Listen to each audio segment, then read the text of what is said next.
You are in a truck's blind spot if A. You are 100 feet in front of the truck.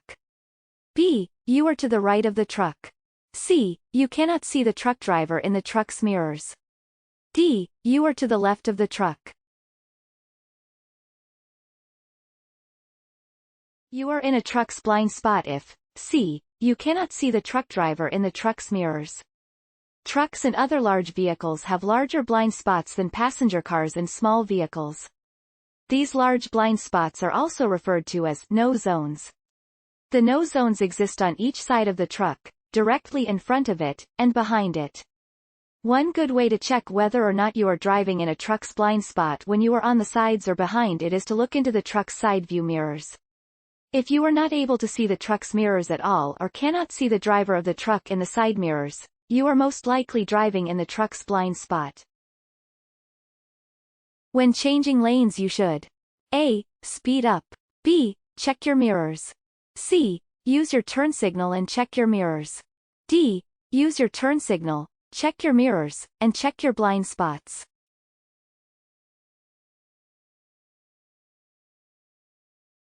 When changing lanes you should D. Use your turn signal, check your mirrors, and check your blind spots. You should also make sure that a car in the opposite adjacent lane is not beginning to go where you plan to. After you've made sure the lane is clear and you have enough space, complete the maneuver and cancel your turn signal. When other drivers signal to change lanes, allow them to do so safely without speeding up or blocking them. While you are passing on a two-lane road, A. Make sure there is enough space from oncoming vehicles and then accelerate above the speed limit to pass. B. Make sure there is enough space from oncoming vehicles and enough space for you to return to your lane after passing the vehicle in front of you. C. Oncoming vehicles will need to stop and yield to you. D. The cars in your lane must stop until you have safely returned. While you are passing on a two-lane road, B. Make sure there is enough space from oncoming vehicles and enough space for you to return to your lane after passing the vehicle in front of you. Passing other vehicles on a two-lane road with traffic that moves in the opposite directions can be a dangerous maneuver. Two of the most important things you'll need when passing on a two-lane road are enough distance for any oncoming traffic, safe space to return to your lane after making the pass. When are U-turns legal? A. On a one-way street. B. At railroad crossings. C. On highways where an opening is provided in the center median that allows U-turns. D. Over two sets of double yellow lines.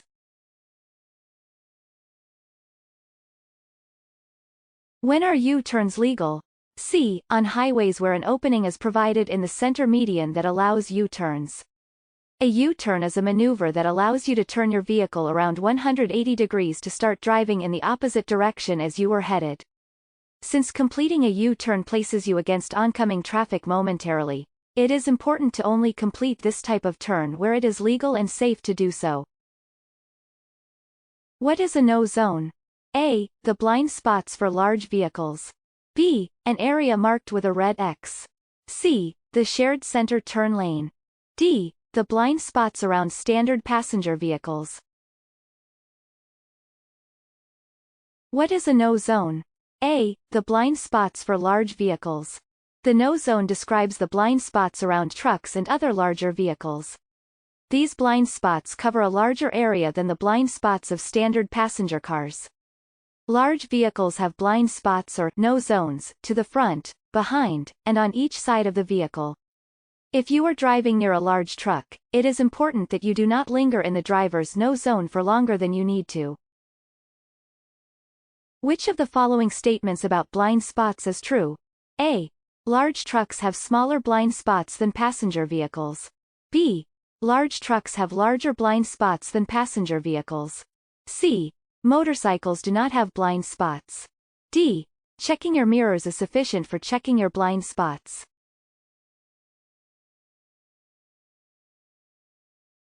Which of the following statements about blind spots is true? B.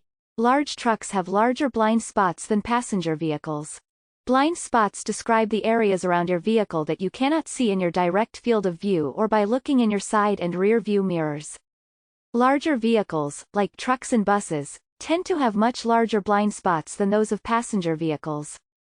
Whenever driving near large vehicles, you should avoid lingering in these blind spots, also known as no zones, for any more time than it takes to pass them.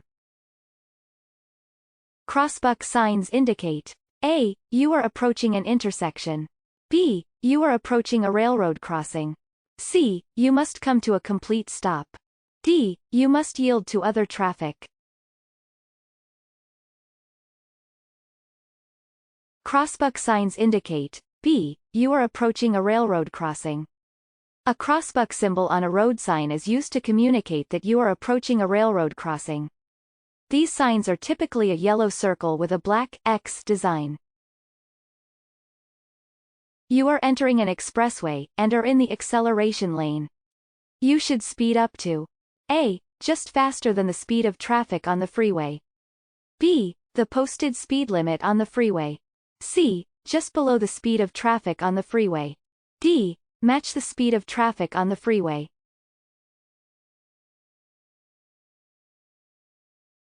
You are entering an expressway and are in the acceleration lane. You should speed up to D. Match the speed of traffic on the freeway. Use the length of the acceleration lane to get up to speed. Put your turn signal on to indicate that you are merging. Wait for a large enough gap in traffic, and merge when safe to do so. When entering the freeway, you should pay attention to the type of white lines dividing your lane. You should wait to merge into traffic on the freeway once you reach the point of the acceleration lane with a broken white line or when the lane merges. Should you always drive slower than other traffic? A. Yes, it is required by law.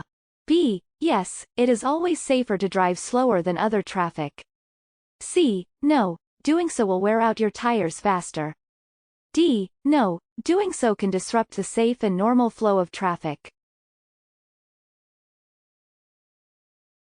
Should you always drive slower than other traffic? D. No, doing so can disrupt the safe and normal flow of traffic. Always driving at a speed slower than other traffic on the road is not actually the safest course of action. The safest speed to drive is one that is appropriate for the current conditions, which includes the normal flow of traffic. Driving too slowly can make traffic more congested and increase the risk of accidents. You should look at least how many seconds ahead of your car? A. 1 to 2. B. 2 to 5. C. 5 to 7. D. 10 to 15. You should look at least D. 10 to 15 seconds ahead of your car. Scanning the road ahead of you is an important defensive driving skill to develop. To ensure that you have enough time and space to react to potential hazards ahead of you, it is recommended that you look about 10 to 15 seconds down the road. This will give you enough time to identify hazards you're approaching and make the necessary adjustments to avoid them. The maximum legal speed limit on a rural interstate highway is A. 55 miles per hour. B. 65 miles per hour. C. 75 miles per hour. D. 90 miles per hour. The maximum legal speed limit on a rural interstate highway is C. 75 miles per hour. In most states, the maximum speed limit on a rural interstate highway is 75 miles per hour. The maximum speed limit indicates the fastest speed you can drive under ideal conditions. In poor weather, heavy traffic, or otherwise less than ideal conditions, the speed you should be driving is typically slower than the posted speed limit. When can a motorcyclist use a complete traffic lane? A. At all times. B. On roads with 2 or more lanes traveling in the same direction. C. When there are no other vehicles behind them. D. When they are preparing to turn.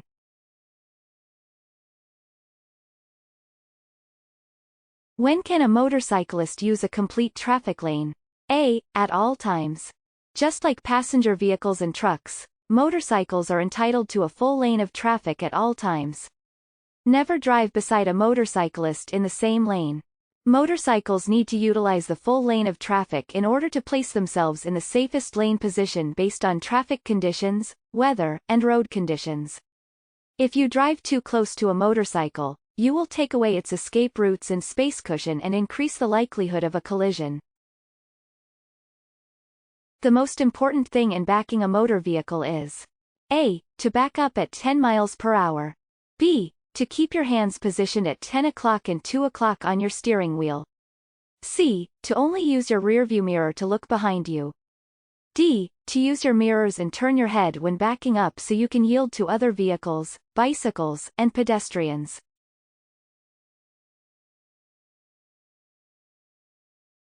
The most important thing in backing a motor vehicle is D. To use your mirrors and turn your head when backing up so you can yield to other vehicles, bicycles, and pedestrians. Driving in reverse can be a dangerous maneuver, and it's important that you do it safely and correctly. Before you get into your car when you're about to back up, it's a good idea to check around your vehicle for any hazards and to gauge how much space you have. Once you're inside your vehicle, use your mirrors to do an initial check behind and around you, and then turn your head to look out of your rearview mirror as you back up. It is unsafe to only rely on your mirrors when backing up. What does a slow-moving vehicle sign look like? A. An orange triangle. B. A red circle. C. An orange square. D. A blue diamond. What does a slow-moving vehicle sign look like? A. An orange triangle. If you see an orange, triangular sign posted on the rear of a vehicle, that means the vehicle is designated as a slow-moving vehicle. The orange triangular sign is used to communicate that the vehicle is unable to travel at speeds faster than 25 miles per hour. In many cases, the vehicle may be traveling slower than 25 miles per hour. What shape is a stop sign? A. Square. B. Octagon. C. Pentagon. D. Hexagon. What shape is a stop sign? B. Octagon. All stop signs are an 8-sided octagon. Stop signs are the only 8-sided road sign. They are also always read with white letters. If a pedestrian is at a corner, but not in a crosswalk. A. You should honk at the pedestrian. B. You should speed up to get past them quickly. C. You do not need to stop. D. You must slow down and stop if they are crossing the street. If a pedestrian is at a corner, but not in a crosswalk. D. You must slow down and stop if they are crossing the street. When you are driving near pedestrians on the side of the road, you need to use caution, reduce your speed, and give them space. If a pedestrian is standing at the corner, but not in the crosswalk, you can safely assume that they are about to start crossing the street. In these situations, it is best to slow down and stop to allow the pedestrian to cross. If the pedestrian makes eye contact with you, it is an indication that they are about to start crossing. Allow them enough time to get across safely, and avoid pulling up too close to where they are crossing. True or false? You may exceed the speed limit when passing another vehicle. A. True. B. False. You may exceed the speed limit when passing another vehicle. B. False. You may not exceed the posted speed limit at any time, including when you are passing another vehicle. If completing the pass requires you to drive over the speed limit, then the maneuver is not safe or you do not need to pass. Slow down and drive within the speed limit and the speed that is appropriate for current conditions. Passing other vehicles at too high of speeds can increase the risk of collisions. Water on the road can cause a vehicle to hydroplane. Your car may hydroplane at speeds as low as A. 25 miles per hour. B. 35 miles per hour. C. 45 miles per hour. D. 55 miles per hour. Water on the road can cause a vehicle to hydroplane. Your car may hydroplane at speeds as low as B. 35 miles per hour. Hydroplaning describes the phenomenon of when your tires lift off the surface of the road and ride or plane on top of a thin film of water. When this happens, you will have less control over your vehicle and may not be able to turn or stop. Most vehicles can begin to hydroplane at speeds around 35 miles per hour. If you see a diamond-shaped sign, it will be what type of sign? A. Stop sign. B. Regulatory sign. C. Warning sign. D. Guide sign. If you see a diamond-shaped sign, it will be A. C. Warning sign. You can tell a lot about a road sign just by looking at its shape and color. Diamond-shaped road signs are used for warnings and hazards. They have a yellow background with black symbols or letters. These types of signs communicate upcoming hazards and changes in the road that you'll need to be aware of. On 3-lane freeways, it is best to travel in the A. The center lane. B. The left lane. C. The right lane. D. Any lane. On 3-lane freeways, it is best to travel in the A. Center lane. If you are driving on a freeway with 3 or more lanes, it is best to travel in the center lane if you are driving with the flow of traffic and do not need to exit soon. The left lane should be used for passing. If you need to pass a vehicle in front of you, change lanes into the left lane, complete the pass, and change lanes back into the center lane. The right lane should be used by slower traffic, and for entering and exiting the highway. If you are traveling at a speed slower than the flow of traffic, you should drive in the right lane. Before entering your vehicle, A. Lift the hood to check the engine. B. Do a visual inspection and check for any obstacles. C. Make sure your spare tire is visible. D. Put both your headphones in and turn on your music.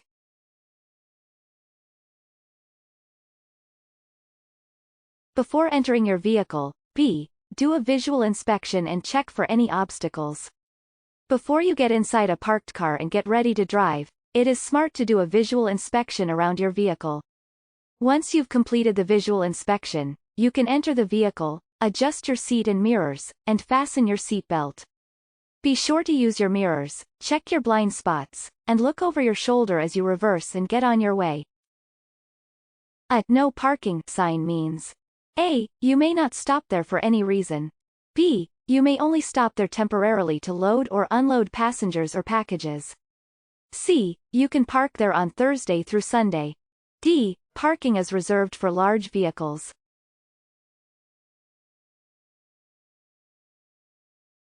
A no parking sign means B. You may only stop there temporarily to load or unload passengers or packages.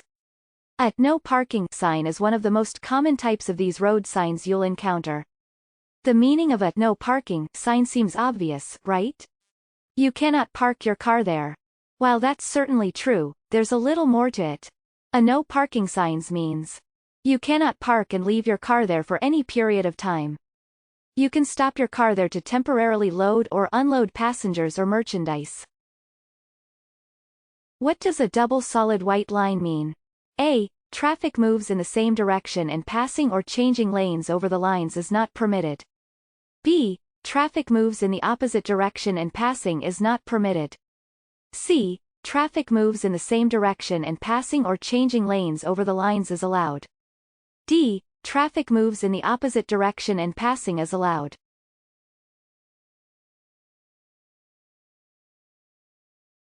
What does a double solid white line mean? A. Traffic moves in the same direction and passing or changing lanes over the lines is not permitted. White lines are used to indicate lanes of traffic moving in the same direction, the edge of the road, and limit lines. A double solid white line is used between 2 lanes of traffic moving in the same direction when passing or changing lanes by crossing the lines is not allowed. You can think of the double solid white lines as a barrier that cannot be crossed. If weather conditions require you to use your windshield wipers, you must also A. Turn on your window defroster. B. Turn off your headlights. C. Turn on your headlights. D. Reduce your speed by half. If weather conditions require you to use your windshield wipers, you must also C. Turn on your headlights. When weather conditions require you to use your windshield wipers, that typically means that visibility has also been reduced.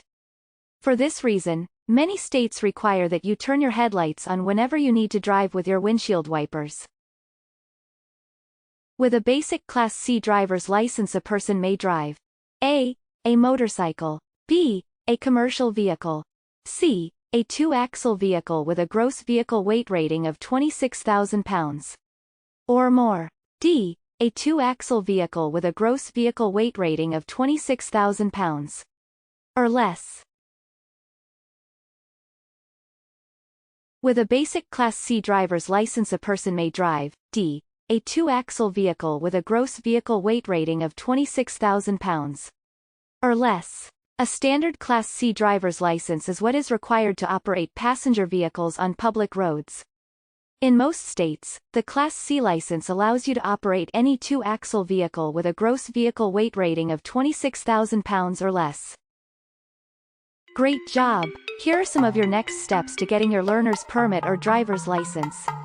Read and study the official driver handbook from your state DMV. Take more free practice tests at puedomanejar.com. Gather all your necessary forms and documents before you visit the DMV office.